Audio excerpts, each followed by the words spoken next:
Yeah, this isn't true. It used to be thought that the egg was just a passive receptacle for the sperm to create life. Don't get me wrong, it's a really common misconception, but it is a misconception nonetheless. Sperm were first seen under the microscope in like 1677, and it actually was thought for a long time after that that sperm were parasites within the ejaculate.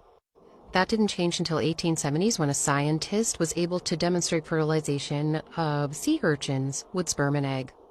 And it's commonly said, because it's a simple way to say, that the sperm, millions of them, make their way through the vagina, through the cervix and the womb to the egg in the fallopian tube, and the one that swims there the fastest is the one that fertilizes the egg, but that is not even really what happens either.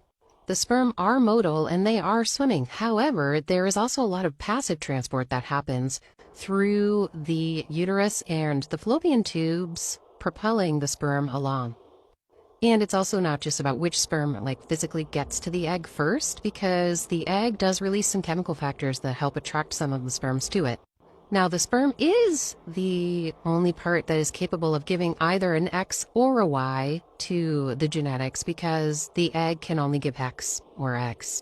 So that is not incorrect. However, it is absolutely incorrect that the egg is just an empty receptacle, because the sperm only gives half of the genetic information and maybe has an epigenetic impact, but the egg both houses everything and gives the other X, and also gives all of the organelles, the mitochondria, that are required for the embryo to develop. Bottom line is both are important, but if you want to argue which one is more important,